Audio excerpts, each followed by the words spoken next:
বাংলাদেশের সবাই একটু শেয়ার করেন যাতে গরিব মানুষের রুটি রুজির এই গাড়িটি যাতে সে ফিরে পায়। মনে হচ্ছে গাড়িটি কোনো ছিনতাইকারীর কবলে পড়েছে। আপনারা ভিডিওতে দেখতে পাচ্ছেন যে ওই লোকের ছবি আছে। তো দ্রুত আপনারা একটু শেয়ার করেন কোন গরিব মানুষের হয়তো বা গাড়ি এটা হবে।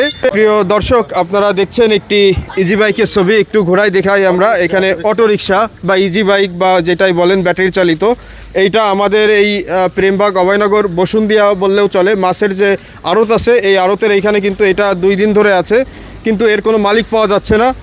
যদি আপনারা এই ভিডিওটি শেয়ার করেন হয়তো বা যার গাড়ি সে দেখতে পাবে, আল্লাহ না করুক তার কোনো বিপদ হয়েছে কিনা এখনও বোঝা যাচ্ছে না, কারণ এই গাড়িটি একটি রহস্য আছে। একটা লোক কিন্তু এসে চার্জে দেওয়ার কথা বলে গাড়িটি রেখে চলে যায়। আমিরুল ইসলাম তিনি কিন্তু বুদ্ধি করে ওই লোকের একটা ভিডিও ফুটেজ রাখে এবং ফটো রাখে, যার ফলে ওই লোকের ছবি আমাদের কাছে আছে। ভিডিওর নিচে আপনারা ওই লোকের ছবি দেখতে পাচ্ছেন এবং আমাকে জানানোর পরে কিন্তু আজকে এই ভিডিওটা আপনারা দেখছেন। কোন গরিব মানুষের গাড়ি হয়তো বা এটা হবে। আমার মনে হচ্ছে এটা যশোরের বাইরের গাড়ি। যশোরের যারা আসছেন তারা শেয়ার করেন, কারণ ফেসবুকে সবার বাইরের লোকও থাকে। তো খুলনা বিভাগের যে কারোর গাড়ি হোক বা দেশের বাংলাদেশের সবাই একটু শেয়ার করেন যাতে গরিব মানুষের রুটি রুজির এই গাড়িটি যাতে সে ফিরে পায়। এটা এই মুহূর্তে হেফাজতে আছে বসুন্ধিয়া মাছ বাজার আড়ত, এই আড়তের পাশেই। তো আপনারা যোগাযোগ করবেন এবং কার গাড়ি হয়তো বা সে লোকটা যদি নাও থাকে তার পরিবারের কেউ আছে। যে মনিরুল ভাই আছে, একজন ভালো মনের মানুষ, তিনি কিন্তু এই গাড়িটি যত্ন করে রেখেছে আপাতত, ভাঙড়ি ব্যবসায়ী। মনে হচ্ছে গাড়িটি কোনো ছিনতাইকারীর কবলে পড়েছে। তো আপনারা ভিডিওতে দেখতে পাচ্ছেন যে ওই লোকের ছবি আছে। আপনারা এই লোককে চিনতে পারলেও জানাবেন।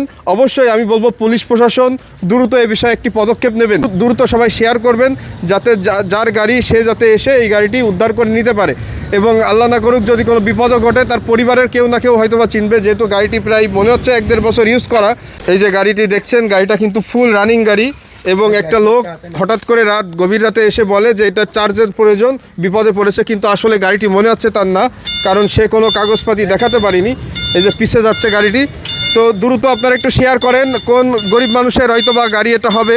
যে এই নম্বর প্লেট ছিল এইটা, কিন্তু এই যে ওই লোক দ্রুত এটা মোছার চেষ্টা করে, আপনারা দেখছেন, যার ফলে কিন্তু বেশি সন্দেহ দানা বাঁধে এবং তারা দ্রুত আমাকে জানায়। আমি প্রচার সম্পাদক বসুন্ধিয়া প্রেস ক্লাব এবং প্রচার সম্পাদক বসুন্ধিয়া মোরবাজার কমিটির। তো আমি আমার দায়বদ্ধতা থেকে ভিডিওটি আপনাদের সামনে উপস্থাপনা করলাম, এবং এই যে গ্রামবাসী যারা আছে ফারাজিপাড়া সহ বসুন্ধিয়া প্রেমবাগের সবাই কিন্তু খুবই হেল্প করছে, এই গাড়িটি যত্ন করে রাখছে। ভিডিওটি বেশি বেশি শেয়ার করে যে গরিব মানুষের এই গাড়িটা তাকে যাতে আমরা দিতে পারি। পুলিশ প্রশাসন এই বিষয়টি দ্রুত আমলে নেবেন যে সে লোকটি কোনো বিপদে পড়েছে কিনা।